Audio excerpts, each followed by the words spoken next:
আদি ভাব নিয়ে যারা জীবনযাপন করতে চায় তাদেরকে শান্তিতে থাকতে দেয়।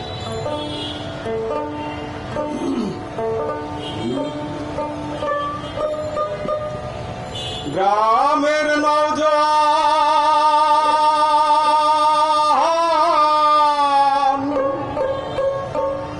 হিন্দু মুসলমান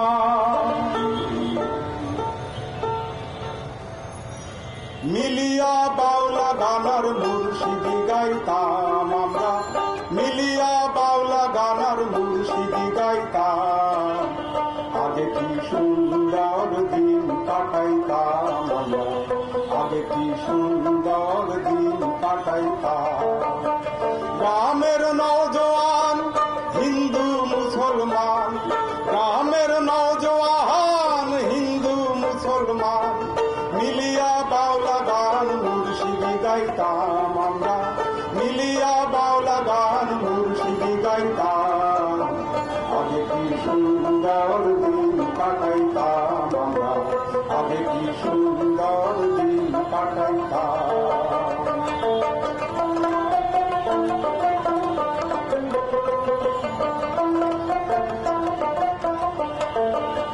হিন্দু বাড়িত যাত্রা গান হইত, নিমন্ত্রণ দিত আমরা যাইতাম। হিন্দু বাড়িত যাত্রা গান হইত, নিমন্ত্রণ দিত আমরা যাইতাম। বাউলা গান ঘাটু গান আনন্দের তুফান, বাউলা গান ঘাটু গান আনন্দের তুফান গাইয়া সারি গান নৌকা দৌড়াইতাম আমরা, গাইয়া সারি গান নৌকা দৌড়াইতাম। আগে কি সুন্দর দিন কাটাইতাম আমরা, আগে কি সুন্দর দিন কাটাইতাম।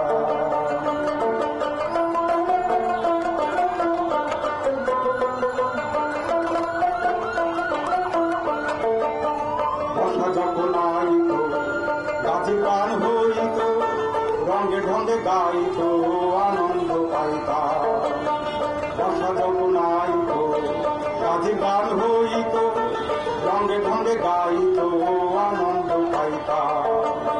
কে হবে মেম্বার কে বা গ্রাম সরকার, কে হবে মেম্বার কে বা গ্রাম সরকার আমরা কি তার খবর লইতাম। হায়রে আমরা কি তার খবর লইতাম। আগে কি সুন্দর দিন কাটাইতাম আমরা, আগে কি সুন্দর দিন কাটাইতাম।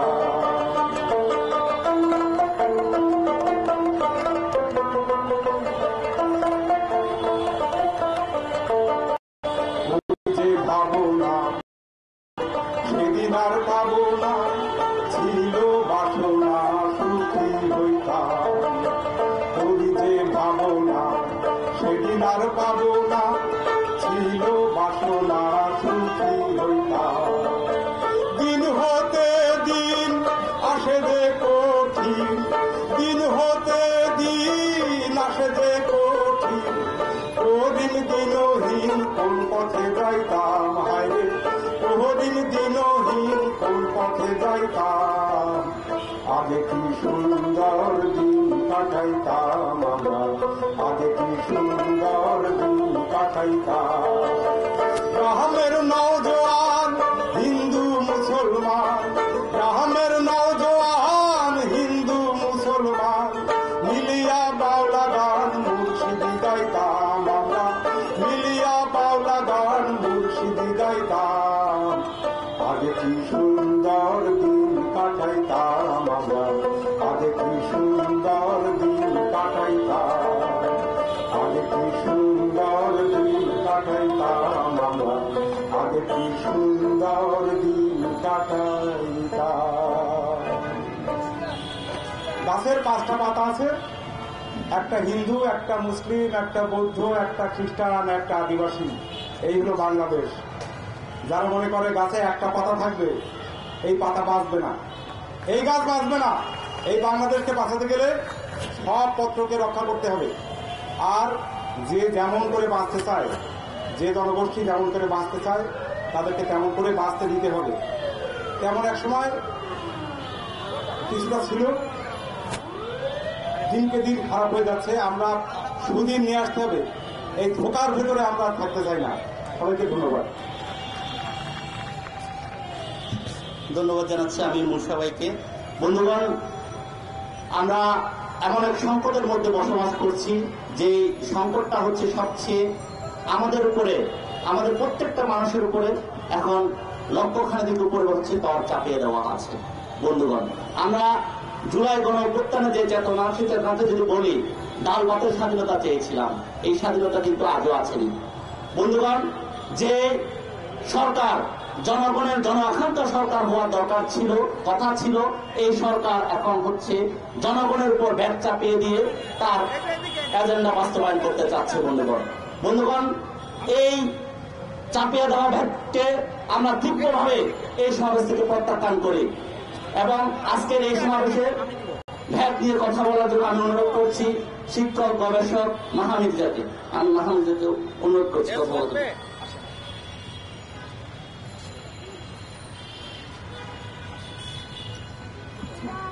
ধন্যবাদ।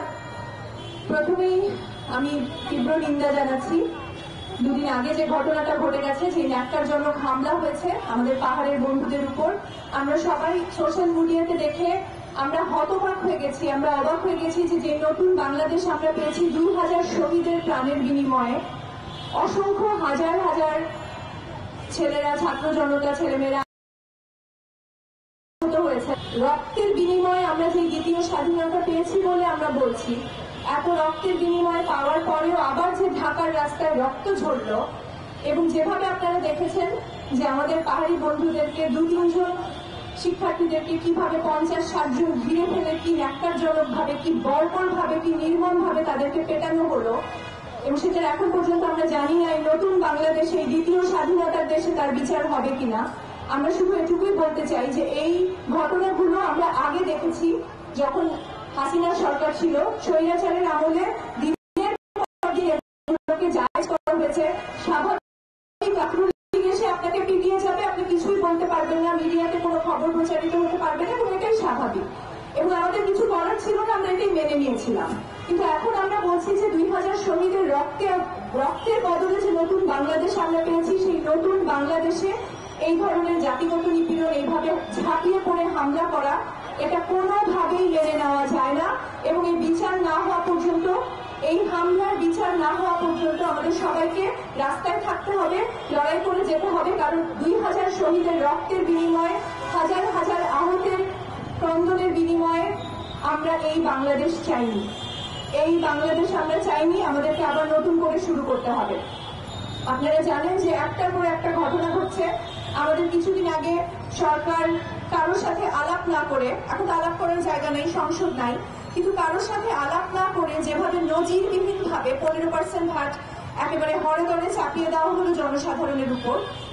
এবং আমরা দেখলাম যে 2015-16 সালে যখন প্রথম হাসিনা সরকার যখন তাদেরকে যখন IMF বলেছিল 15% ভ্যাট দিতে, তখন হাসিনা সরকারও কিন্তু এই ভ্যাটটা দেয়নি। এবং আজকে ইউনূস সরকারকে আমরা দেখলাম, ডক্টর ইউনূস একজন ভদ্রলোক, আমরা তাকে সম্মান করি, দেশের মানুষ তাকে সেই শ্রদ্ধা, সেই রেসপেক্ট, সেই ভালোবাসা দিয়েছে যে আমরা একটা গণ অভ্যুত্থানের মধ্যে দিয়ে একটা নতুন বাংলাদেশ পেয়েছি। সর্বসম্মতিক্রমে তাকে আমরা আমাদের একজন প্রধান উপদেষ্টা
হচ্ছে না।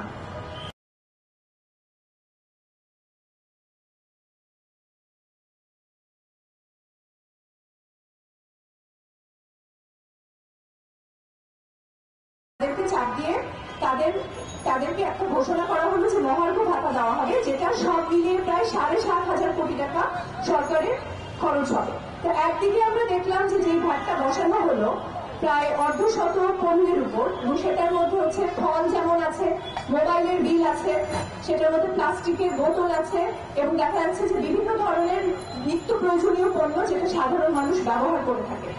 এবং মোবাইলের বিলের উপর অলরেডি আপনারা জানেন যে দফায় দফায় শেখ হাসিনা সরকারের আমলে ভাট বসানো হয়েছে, এবার আরেক দফা বাড়লো। অর্থাৎ একদিকে মানুষ যখন হিমশিম খাচ্ছে, তার নিজের একেবারে ন্যূনতম চাহিদাগুলো মেটাতে পারছে না, গরিব থেকে গরিবতর হয়ে পড়ছে, দারিদ্র সীমার নিচে অসংখ্য মানুষ নেমে গেছে, সেই একই সময় আসলে কোনো বাজ বিচার না করে ভাট চাপানো হচ্ছে। এবং সেই ভাট চাপানো যখন হচ্ছে, প্রায় 12,000 কোটি টাকা আসলে জনগণের পকেট থেকে কেটে নেওয়ার এই প্ল্যানটা করা হয়েছে। যখন এভাবে ভাট চাপানো হচ্ছে, সেই একই সময় আবার সরকারি কর্মকর্তা কর্মচারী, সচিব, উপসচিব, তাদের আবার আলাদা করে ভাতা দেওয়া হচ্ছে প্রায় 7,500 কোটি টাকা। তো একদিকে বলা হচ্ছে রাজস্ব খালি, একদিকে বলা হচ্ছে যে সরকারের টাকা পয়সা নাই, একদিকে বলা হচ্ছে ভাট ছাড়া উপায় নাই, আবার আরেকদিকে হচ্ছে আমলা, সচিব, উপসচিব, তাদেরকে আবার আলাদা করে ভাতা দেওয়া হচ্ছে, যেটা প্রচুর পরিমাণে টাকা, 7,000 কোটি টাকা। এবং আমলা, সচিব, উপসচিবদের যে গাড়ির খরচ সুদমুক্ত, তাদেরকে যে ঋণ দেওয়া হয় 30 লাখ টাকা করে, তারপর হচ্ছে তাদের যে গাড়ির যে রক্ষণাবেক্ষণের খরচ, সেটা কোথেকে আসে? সেটা জনগণের পকেট থেকে আসে। একদিকে জনগণ হচ্ছে ভ্যাট দিয়ে রাজস্ব ঘাটতি মেটাবে, আবার আরেকদিকে জনগণ হচ্ছে আমলাদের বেতন দেবে, আমলারা গাড়ি চলবে, সেইটা ট্যাক্সের টাকা থেকেই, জনগণের ভ্যাটের টাকা থেকেই সেই টাকা দেওয়া হবে। তা আমরা বলতে চাই যে আপনার যদি রাজস্ব ঘাটতি থেকেই থাকে, তাহলে কেন এরকম একটা অর্থনৈতিক দুর্দিনে 7,500 কোটি টাকার এই মহার্ঘ ভাতা ঘোষণা করা হলো? আমরা আশা করি সরকার এটাকে অবিলম্বে বাতিল করবে, কারণ এই 7,500 কোটি টাকা জনগণের পকেট থেকে দেওয়ার কোনো ধরনের যৌক্তিকতা আমরা দেখি না। এরপরে আমরা দেখলাম যে কিছুদিন আগে IMF কিন্তু আরেকটা সংস্কারের কথা বলেছিল, সেটা হচ্ছে খেলাপি ঋণ কমিয়ে আনতে হবে বা খেলাপি ঋণ উদ্ধার করতে হবে। এটা একটা ভালো একটা পরামর্শ ছিল, এটা একটা ভালো সংস্কার। সরকার কি করলো? আমরা বহুদিন ধরে আমরা বলে আসছি যে খেলাপি ঋণ এমন একটা পর্যায়ে গেছে যেটাকে যে কোনো মূল্যে এই খেলাপি ঋণগুলোকে উদ্ধার করে বাংলাদেশের অর্থনীতিতে গতি সঞ্চার করতে হবে। আমরা সবাই জানি শেখ হাসিনার আমলে প্রচুর পরিমাণে লুটপাট হয়েছে এবং ব্যাংকগুলোকে লুটপাট করতে করতে পুরো ফুটা করে দেওয়া হয়েছে। আমাদের যে রাষ্ট্রায়ত্ত 4টা ব্যাংক যেগুলো রয়েছে আমাদের, সোনালী, রূপালী, উত্তরা, জনতা, পূবালী ব্যাংক, 5টা ব্যাংক, এই প্রত্যেকটা ব্যাংক থেকে হাজার হাজার কোটি টাকা 10-15 বছর ধরে মেরে নিয়ে গেছে, লুটপাট করে নিয়ে গেছে হচ্ছে আওয়ামী লীগের সাথে সংশ্লিষ্ট প্রভাবশালী এবং ব্যবসায়ীরা। এবং এই ব্যাংকগুলোর এখন এমন দুরবস্থা যে তারা চলতে পারছে না, এবং সব মিলিয়ে আমরা দেখতে পাচ্ছি রাষ্ট্রায়ত্ত ব্যাংকের খেলাপি ঋণের পরিমাণ ছাড়িয়ে গেছে প্রায় 1.5 লক্ষ কোটি টাকা, এবং বলা হচ্ছে এটা আসলে মূলত 2 থেকে 3 লক্ষ কোটি টাকার বেশি। 1.5 লক্ষ হচ্ছে আমাদের অফিসিয়াল হিসাব, 1.5 লক্ষ কোটি টাকা আমার বাজেটের হচ্ছে 5/6 ভাগ। তার মানে বিশাল একটা অংশ আসলে লুটপাট করে নিয়ে গেছে। তো এখন আমাদেরকে আমাদের IMF বলেছিল যে খেলাপি ঋণ উদ্ধার করতে হবে। তো সেই খেলাপি ঋণ উদ্ধারের ব্যাপারে সরকারের অগ্রগতি 6 মাস কিন্তু চলে গেল। অগস্ট মাসে সরকার গঠিত হয়েছে, এখন এটা হচ্ছে পরবর্তী বছরে আমাদের জানুয়ারি মাস। আমরা তাদেরকে সময় দিয়েছি, ডক্টর ইউনূসকে মানুষ ভালোবেসেছে, শ্রদ্ধা করেছে, এবং 6 মাস সময় দেওয়ার পরে আমরা দেখতে পাচ্ছি যে খেলাপি ঋণের ব্যাপারে তাদের কোনো ধরনের কোনো দিক নির্দেশনা নাই। খেলাপি ঋণ উদ্ধারের ব্যাপারে জনগণ যে বসে আছে যে কোথায় ঋণ, কে কোথায় ঋণ নিয়েছে, সেই ঋণের বিপরীতে কি ধরনের সম্পদ রয়েছে, কি ধরনের সম্পদ আমরা সরকার সেই সম্পদগুলো বাজেয়াপ্ত করতে পারি কিনা, সেই সম্পদের তালিকা এগুলো করার কথা ছিল সরকারের। অর্থ মন্ত্রণালয়ে যারা বসে আছে, তো আমরা দেখলাম যে এই ব্যাপারে কোনো ধরনের অগ্রগতি নাই, এই ব্যাপারে কোনো খবর আমরা জানি না। কিন্তু সেই খেলাপি ঋণ যেই ব্যাংকগুলো থেকে করা হয়েছে, সেই ব্যাংকগুলো ঝরঝরা হয়ে গেছে। সেই ব্যাংকের হঠাৎ করে হাজার হাজার কর্মকর্তাকে হঠাৎ করে নজিরবিহীন ভাবে পদোন্নতি দেওয়া হলো। আমরা দেখলাম একেবারে হাজার হাজার ঢালাই প্রমোশন। অর্থাৎ প্রমোশন মানে তো শুধু প্রমোশন না, পদোন্নতি মানে পদোন্নতি না, পদোন্নতি মানে তাদের বেতন বাড়বে, বেতন বাড়বে মানে তাদের যারা এজিএম হয়েছে তাদেরকে গাড়ি দেওয়া হবে, তাদের গাড়ির রক্ষণাবেক্ষণের খরচ দিতে হবে, গাড়ির জন্য আবার সুদমুক্ত ঋণ দিতে হবে, গাড়ি চালানোর খরচ দিতে হবে, এবং এই টাকাটা কোথেকে আসবে? জনগণের পকেটের টাকা থেকে আসবে।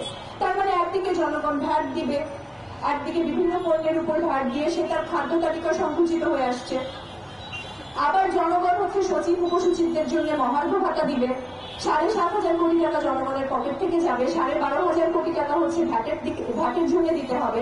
আবার এখানে আবার হাজার হাজার কোটি টাকা দিয়ে যে ব্যাংকের যে কর্মকর্তাদের প্রমোশন হলো তাদেরকে আবার তাদের খরচটাও জনগণকে দিতে হবে। তো ইউনূস সরকারের ক্ষেত্রে আমরা দেখতে পাচ্ছি যেটা খুব মজার ব্যাপার যে জনগণ যেই খবরগুলোর জন্য বসে আছে, খেলাপি ঋণ উদ্ধার করা, পাচারকৃত টাকা উদ্ধার করা, সেগুলো বাদ দিয়ে যেই জনগণ, যে ছাত্র জনতা অভ্যুত্থান করে রক্ত দিয়ে জীবন দিয়ে ইউনূস সরকারকে ক্ষমতায় আনলো এবং এই সরকার সেই জনগণের উপরই এখন একের পর এক করের বোঝা চাপিয়ে দিচ্ছে এবং তারা খুব কনফিডেন্টলি বলছে যে এটা ছাড়া তো আসলে আমার উপায় ছিল না। একদিকে বলছে উপায় নাই, আরেকদিকে মহার্ঘ ভাতা, একদিকে বলছে উপায় নাই, আরেকদিকে প্রমোশন দিয়ে তাদের বেতন বাড়ানো হচ্ছে।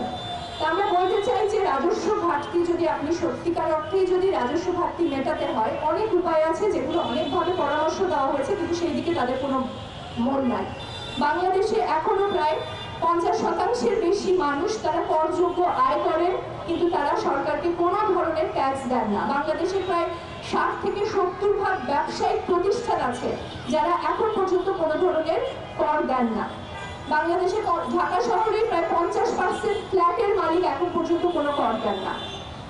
এবং আমরা জানি যে প্রায় 2,500-এর মতো জয়েন্ট স্টক কোম্পানি আছে যার অর্ধেকের বেশি জয়েন্ট স্টক কোম্পানি কোনো ধরনের কর দেন না। এবং বারবার করে সরকারকে বলা হয়েছে যে করের ডাইরেক্ট কর বা প্রত্যক্ষ করের আওতা বাড়ান। এভাবে জনগণের উপর পণ্যের উপর ভ্যাট চাপিয়ে না দিয়ে যারা ইনকাম করছেন, যারা ভালো ইনকাম করছেন, ব্যবসা প্রতিষ্ঠান মুনাফা করছেন, তাদেরকে আস্তে আস্তে করের আওতায় নিয়ে আসতে হবে।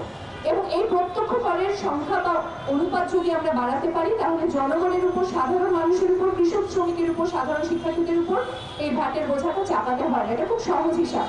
অন্যান্য দেশে, এমনকি আমরা ভারতেও দেখি যে প্রায় 50%-এর বেশি কর আদায় করা হয় হচ্ছে প্রত্যক্ষ কর থেকে, ভ্যাট হচ্ছে পরোক্ষ কর।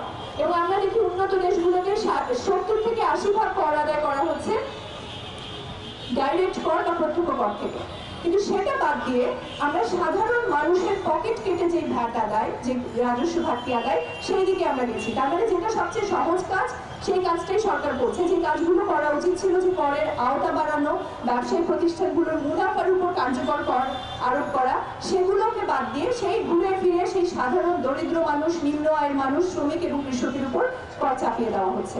তো এভাবে একটার পর একটা সাধারণ মানুষের বিরোধী, গণস্বার্থ বিরোধী আইন, গণস্বার্থ বিরোধী কাজকর্ম করে আসলে ইউনূস সরকার আশা করছে যে আমরা তাকে শেষ পর্যন্ত আমরা তাকে সাপোর্ট দিয়ে যাব এবং কোনো প্রতিবাদ করা যাবে না, যেহেতু হচ্ছে গণ অভ্যুত্থানের সরকার। এবং গতকালকে আপনারা দেখেছেন যখন ছাত্ররা প্রতিবাদ করতে গেল, কি ভীষণ রকমের নির্মমভাবে তাদের উপর পুলিশ হামলা করলো এবং সেই পুলিশের হামলা দেখে আমরা মনে হলো যে সেটা সেই হাসিনা আমলের পুলিশ ফিরে এসেছে। হাসিনা আমলের পুলিশ যেরকম ঝাঁপিয়ে পড়তো, কথায় কথায় জল কামান দিয়ে, কথায় কথায় পিটুনি দিত, সেই পিটুনি পুলিশ, সেই হাসিনা আমলের পুলিশকে আমরা দেখতে পাচ্ছি আবার তার আগের রূপে ফেরত এসেছে। আমরা জানি যে পুলিশ সংস্কার কমিশনের একটা রিপোর্ট দেওয়া হয়েছে, সেই রিপোর্টে কি আছে আমি এখনো দেখিনি, কিন্তু আমরা আশা করি যে এই যে কথায় কথায় ছাত্রদের উপর ঝাঁপিয়ে পড়া, তাদেরকে পেটানো, এবং এটাকে যেন আমরা স্বাভাবিক না হতে দিই। কারণ এই বাংলাদেশ এখন আর আগের বাংলাদেশ নেই। এই বাংলাদেশের মানুষ রক্ত দিয়েছে, আবার এখন সহ্য করছে, কিন্তু তার মানে এই না যে এটা সারা জীবন সহ্য করা হবে এবং এই ধরনের অনিয়ম, দুর্নীতি, অনাচারকে স্বাভাবিকায়ন হতে দেওয়া হবে না। আমরা বলতে চাই যে অবিলম্বে যে 15% ভ্যাট কর আরোপ করা হয়েছে, অবিলম্বে সাধারণ মানুষের উপর থেকে সেই কর প্রত্যাহার করতে হবে এবং এই বিষয়ে আমাদের লড়াই সংগ্রাম জারি থাকবে। IMF এর সংস্কারের এই ভ্যাট আমরা মেনে নিব না, কোনোভাবেই এটা মেনে নেওয়া হবে না। একদিকে আপনারা সচিব উপসচিবদের বেতন বাড়াবেন, ভাতা দিবেন, আরেকদিকে জনগণের পকেট কাটার চেষ্টা করবেন। এই ধরনের অন্যায্য কাজ আমরা এই নতুন বাংলাদেশে আমরা মেনে নেব না। এবং পুলিশের গতকালকে যে হামলা, সেই হামলার বিচার হতে হবে এবং আমাদের পাহাড়ের বন্ধুদের উপর যে হামলা, সেই হামলার বিচার অবশ্যই হতে হবে। আমরা একটা নতুন বাংলাদেশের স্বপ্ন দেখেছি। হাসিনার নিয়ম, ইউনূস সরকারের আমলে এই নতুন হাসিনা নিয়ম, নতুন করে হাসিনার নিয়মগুলো, নতুন করে আবার হাসিনার এই অত্যাচার, হাসিনার নিপীড়ন আবার ফিরে আসবে, এটাই দেশের ছাত্র জনতা মেনে নেবে না। ধন্যবাদ।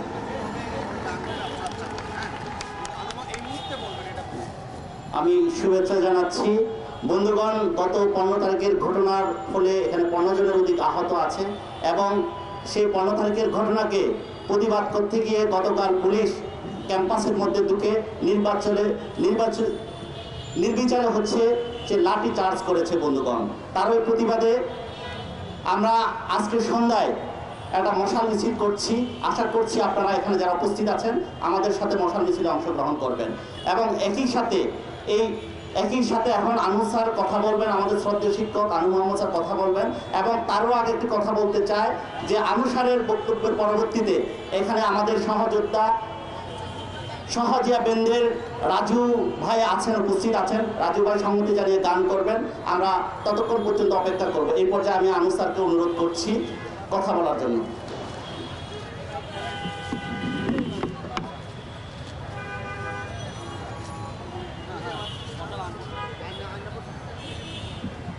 উপস্থিত বন্ধুগণ, আসলে গণ অভ্যুত্থানের মধ্যে দিয়ে এই সরকার প্রতিষ্ঠা হওয়ার 5 মাসের মধ্যে আমাদের এইরকম একটা প্রতিবাদ সমাবেশে জড়ো হতে হবে এটা নিশ্চয়ই আমরা ভাবি নাই। আমাদের প্রত্যাশা ছিল, জনগণের প্রত্যাশা ছিল যে এই সরকারের অন্তত সেই ক্ষমতা থাকবে জনগণের ভাষা বোঝার, জনগণের প্রয়োজন বোঝার এবং যে প্রতিশ্রুতি কিংবা যে আকাঙ্ক্ষার উপর দাঁড়িয়ে তারা ক্ষমতা এসেছে বৈষম্যহীন বাংলাদেশ প্রতিষ্ঠার, সেটা তারা বুঝতে পারবে। এখন মনে হচ্ছে যে এটা বোঝার ক্ষমতা তাদের এখনো তৈরি হয়নি কিংবা তারা সে ব্যাপারে ইচ্ছুক নন।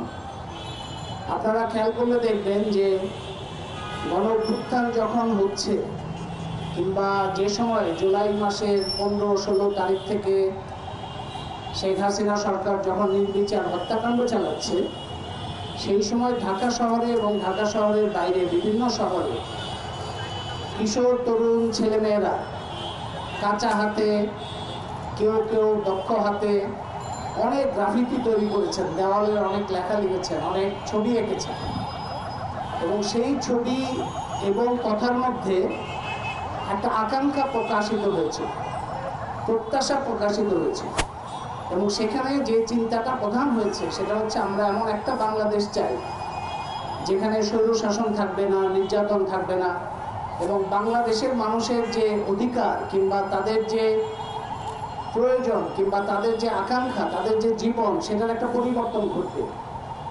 এবং এই আকাঙ্ক্ষা প্রকাশিত হয়েছে যে বাংলাদেশে বৈচিত্র্য আছে, বাংলাদেশে বিভিন্ন ধর্মের মানুষ আছে, বিভিন্ন ভাষার মানুষ আছে, তাদের সকলের অধিকার থাকবে এবং সকলে সম্মিলিতভাবে এই বাংলাদেশকে একটা বৈষম্য, নিপীড়ন এবং আধিপত্য মুক্ত দেশ হিসেবে গড়ে তুলবে। এইরকম একটা আকাঙ্ক্ষা প্রকাশিত হয়েছে।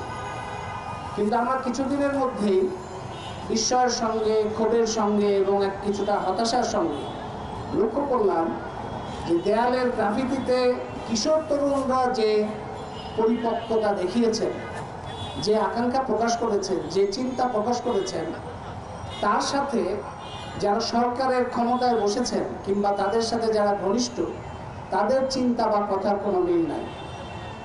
তাদের মধ্যে বৈষম্যবাদী রাজনীতির প্রকাশ দেখতে পাচ্ছি, বৈষম্যবাদী সংস্কৃতির প্রকাশ দেখতে পাচ্ছি, অন্যান্য বিভিন্ন জনগোষ্ঠীকে সম্পূর্ণভাবে অস্বীকার করার, অগ্রাহ্য করার প্রবণতা দেখতে পাচ্ছি, জনগণের যা যা প্রয়োজন তাকে অস্বীকার করার প্রবণতা দেখতে পাচ্ছি। আপনারা জানেন গণ অভ্যুত্থানের মধ্যে সবচেয়ে বড় অংশ ছিল শ্রমিক। সেই শ্রমিকরা কোনো বাড়তি দাবি দেওয়ার জন্য না, বকেয়া মজুরি, মাসের পর মাস মজুরি বকেয়া আছে, সেটার দাবি জানাতে গিয়ে গুলি খেয়ে মারা গেছে এই সরকারের সময়। গত সরকারের সময় না, গত সরকারের সময় তো হয়েছে, এই সরকারের সময়। এবং এখনো বাংলাদেশের বেশ কিছু কারখানা বন্ধ, যেখানে হাজার হাজার শ্রমিক কাজ করার কথা, তারা বেকার পড়ে আছেন। এটার ব্যাপারে সরকারের কোনো মাথা ব্যথা নেই, সরকারের কোনো মাথা ব্যথাই দেখা যাচ্ছে না। এখানে বাংলাদেশে এই পুরো ছাত্র জনতা, শিক্ষার্থী জনতার যে অভ্যুত্থান, সেখানে বিভিন্ন ভাষার ছেলেমেয়েরা ছিল, বিভিন্ন জাতির ছেলেমেয়েরা ছিল, মেয়েদের অংশগ্রহণ অনেক অনেক বেশি ছিল। কিন্তু দেখা গেল যে বিভিন্নভাবে নারী বিদ্বেষী তৎপরতা হচ্ছে, অন্যান্য ভাষা জাতির মানুষের উপর অত্যাচার হচ্ছে এবং এরই ধারাবাহিকতায় একটা গত 2 দিনের ঘটনাটা ঘটল। এখন যে গ্রাফিতিটা টেক্সট বইয়ে আনা হয়েছিল সেটা সরকার কিংবা টেক্সট বুক বোর্ড তারা নিজেরা লেখে নাই, নিজেরা আঁকে নাই। আমার আগে বক্তা বলেছেন এটা দেওয়ালের গ্রাফিতি, যে দেওয়ালে গণ অভ্যুত্থানের গ্রাফিতিগুলি আঁকা হয়েছিল সেইখানে এটা ছিল। এটা গণ অভ্যুত্থানের একটা চিত্র হিসেবে টেক্সট বইয়ের মধ্যে দেওয়া হয়েছিল, কিন্তু সেটা বাদ দেওয়া হলো কী কারণে? আদিবাসী শব্দটা আছে সেই কারণে। এই আদিবাসী শব্দ নিয়ে অনেক ভুল বোঝাবুঝি আছে, অনেক বিভ্রান্তি আছে, আবার এর পিছনে একটা রাজনীতিও আছে এবং দমন পীড়ন আধিপত্যের একটা বড় ধরনের জাল আছে। আদিবাসী শব্দের অর্থ এটা মনে রাখতে হবে আমাদের, যে আদিবাসী মানে অনেক বাঙালির মধ্যে এই প্রশ্নটা আসে যে আমরা কি আদিবাসী নই? আমরা তো এই দেশে অনেক আগের থেকে আছি, আমাদের অনেক পূর্ব প্রজন্ম এই দেশে এসছে, আমরাও তো আদিবাসী। তো পাহাড়ে যদি চাকমা, মারমা, ত্রিপুরাদের আদিবাসী বলা হয় তাহলে তো আমাদের অবস্থা খারাপ হয়ে যাচ্ছে। আসলে আদিবাসী মানে আদি বাসিন্দা নয়। আদিবাসী যদি পার্বত্য চট্টগ্রামে যিনি আছেন তিনি নিজেকে আদিবাসী মনে করছেন, তিনি যদি এখন ঢাকা শহরে থাকেন তাও তিনি আদিবাসী, কিন্তু ঢাকা শহরে তো তিনি আগে আসেন না, ঢাকা শহরে বাঙালিরাই আগে এসছে। আদিবাসী ইংরেজি একটা শব্দ ইন্ডিজেনাস, তার বাংলা বলা হয় আদিবাসী, যেটা একটা বিভ্রান্তি তৈরি করে। আদিবাসী মানে হচ্ছে তার নিজস্ব একটা সংস্কৃতি, আলাদা একটা সংস্কৃতি আছে, আলাদা একটা ইতিহাস আছে, আলাদা একটা আইন কাঠামো আছে এবং আলাদা একটা জাতিগত বৈশিষ্ট্য আছে।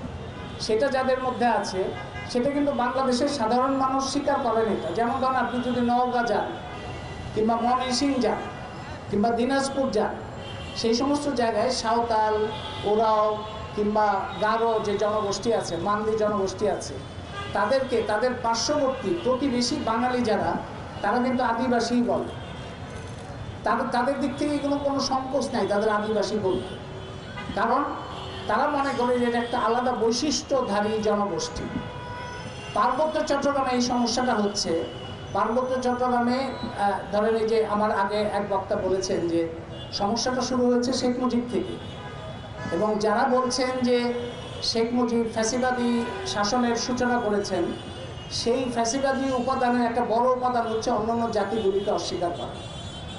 সেইটা পরবর্তীকালে আমরা জানি যে আওয়ামী লীগ যখন বিরোধী দলে ছিল তখন আওয়ামী লীগ আদিবাসী বলত, কিন্তু তারপরে যখন সরকারে গেল 2009 সাল থেকে, 2009 সালে হঠাৎ করে তারা একটা সার্কুলার দিল যে আদিবাসী ব্যবহার করা যাবে না।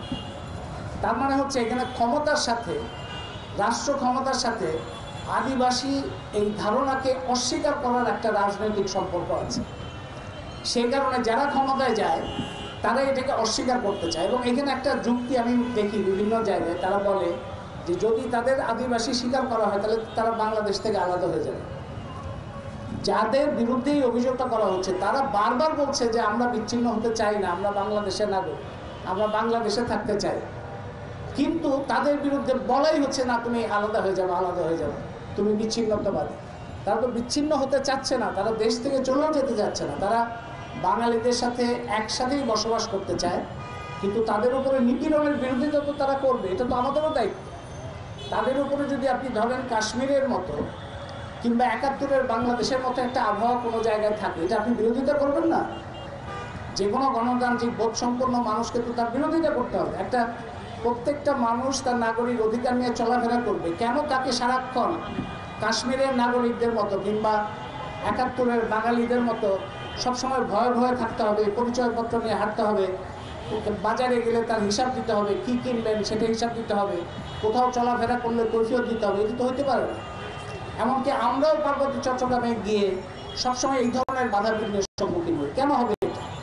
ওখানে একটা গণতান্ত্রিক আবহাওয়া কিংবা গণতান্ত্রিক পরিবেশ যাতে তৈরি হয়, গণতান্ত্রিক প্রতিষ্ঠান যাতে বিকশিত হয়, সেটাই তো হওয়া উচিত।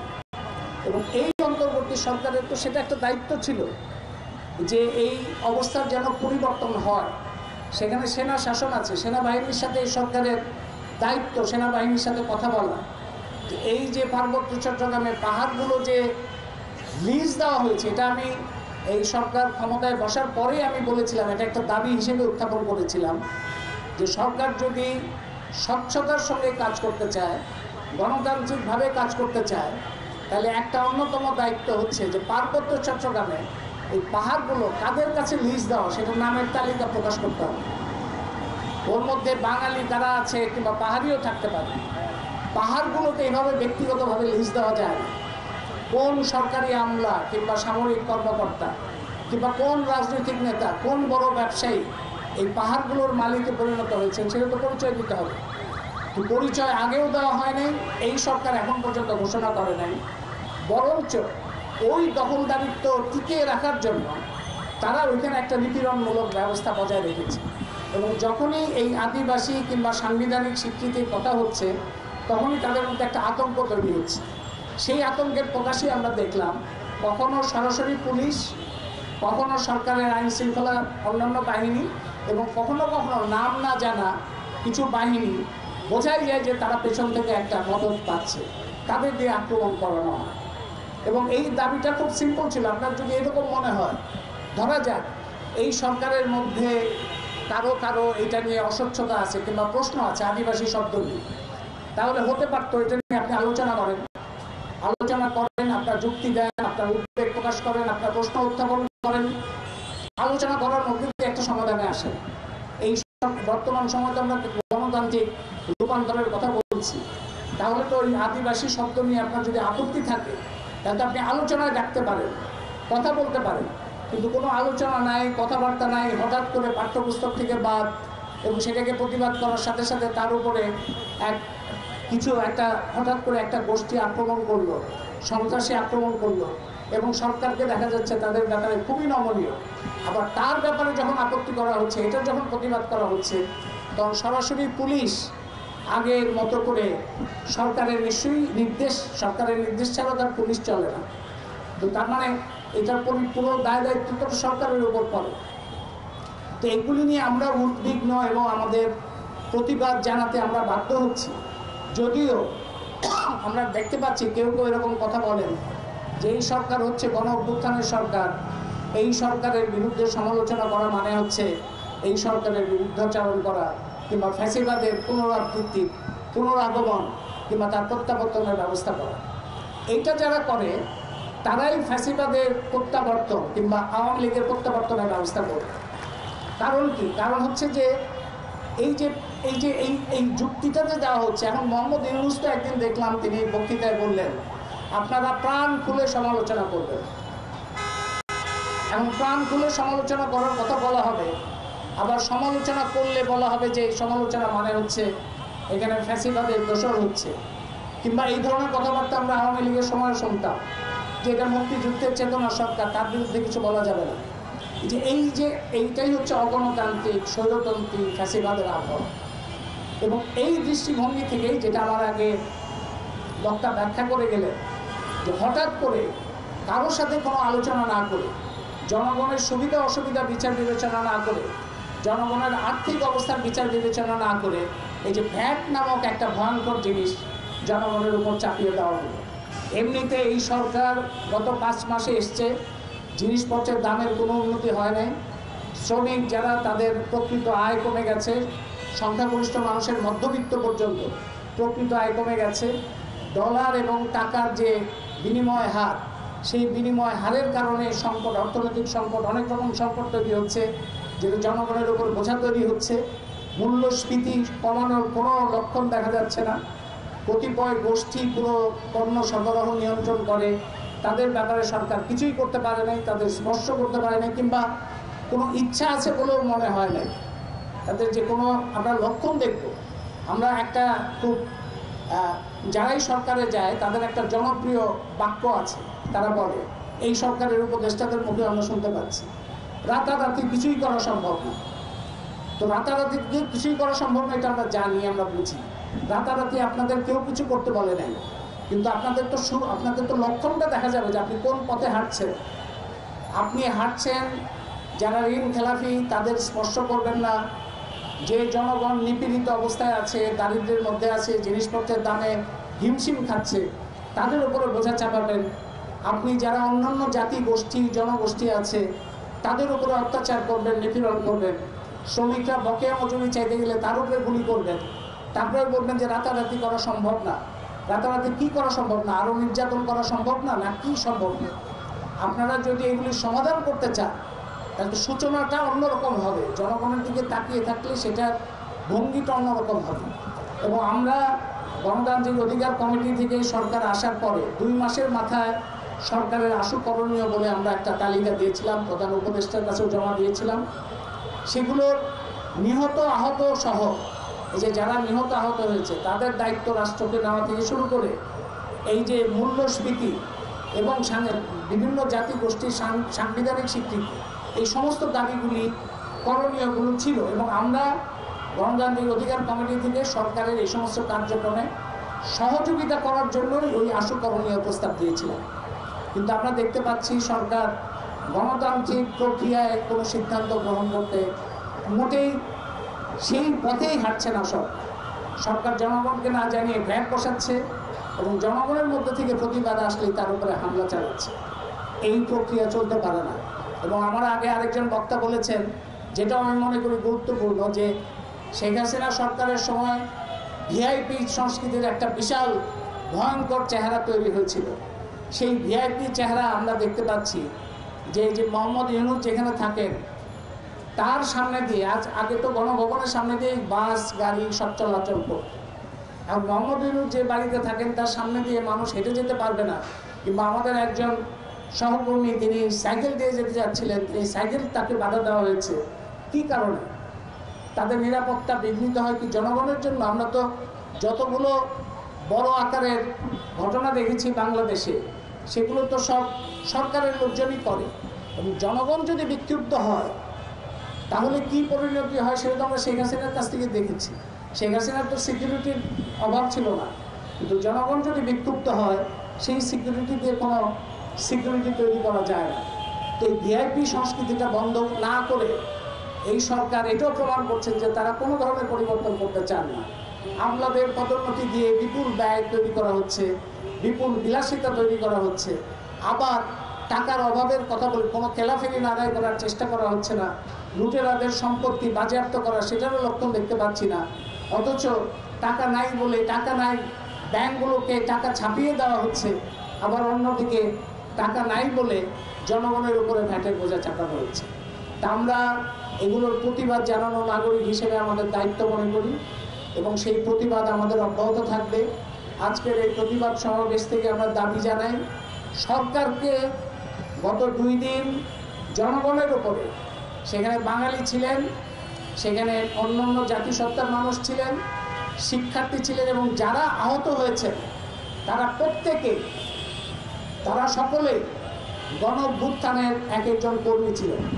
তাদেরকে হাসিনা সরকারের পুলিশকে মোকাবেলা করতে হয়েছে, সেই পুলিশ সামনে গিয়ে দাঁড়াতে হয়েছে, তাদের উপরেই এই ইউনূস সরকার আক্রমণ করেছে।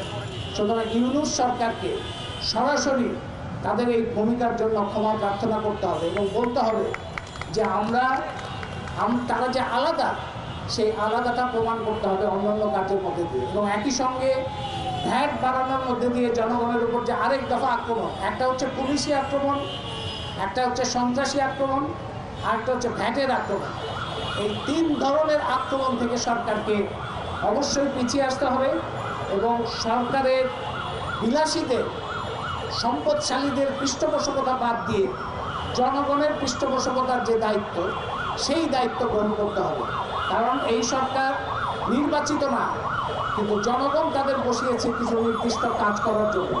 সেই নির্দিষ্ট কাজে যদি তারা ব্যর্থ হয়, জনগণের কাছেই তাদের জবাবদিহি করতে হবে। তারা যদি জবাবদিহি না করে, জনগণের দায়িত্ব তাদেরকে জবাবদিহি করতে বাধ্য করে। সেই দাবি জানিয়ে এবং আপনাদেরকে ধন্যবাদ জানিয়ে আমি আমার কথা এখানে শেষ করছি। সবাইকে শুভেচ্ছা। আমি ধন্যবাদ জানাচ্ছি আনোয়ার স্যারকে। বন্ধুগণ, আমরা এই পরবর্তীতে আমরা একটা মশাল মিছিল আছে, আশা করছি আপনারা আমাদের সাথে হাতে হাত পায়ে পা মেলাবেন, মশাল মিছিলে অংশগ্রহণ করবেন। এবং এই পর্যায়ে আমি অনুরোধ করছি সহজিয়া ব্যান্ডের রাজু ভাইকে। রাজু ভাই গান করবেন।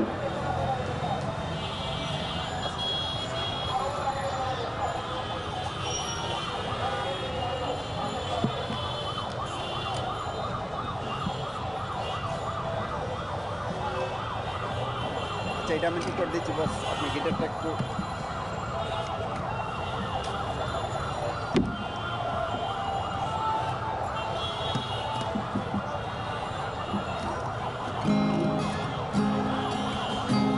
দেবো।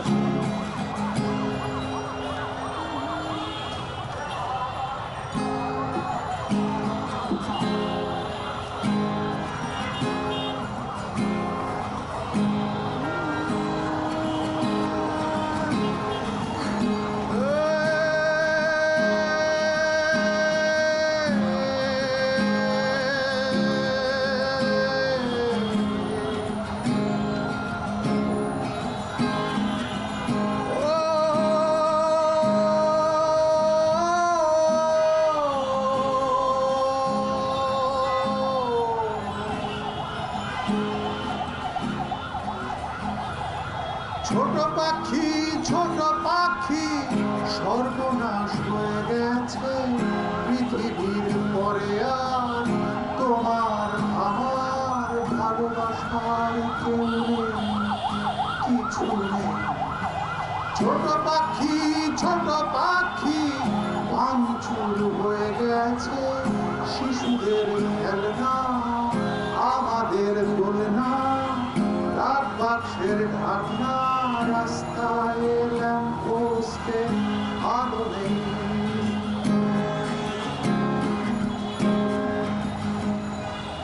ও পাখি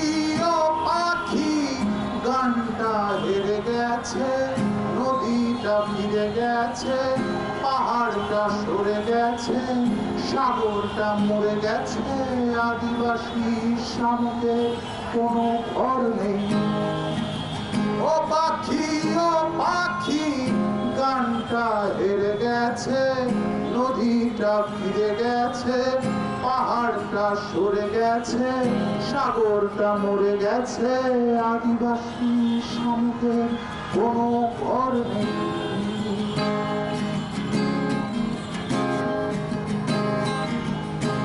নেই কিছু নেই,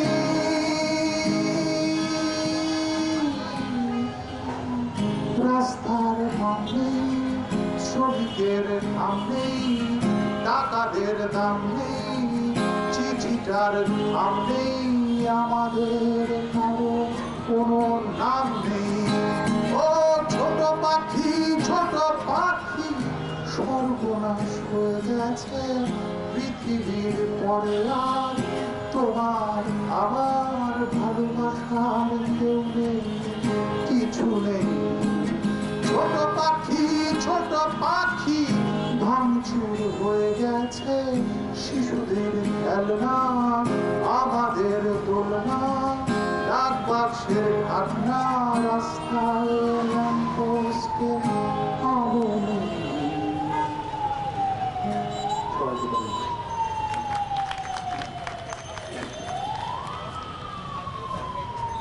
ধন্যবাদ জানাচ্ছি আমি রাজু ভাইকে। আমরা একটু সময় নিব, এই আপনারা আশা করছি আপনারা আমাদের সাথে সহযোগিতা করবেন।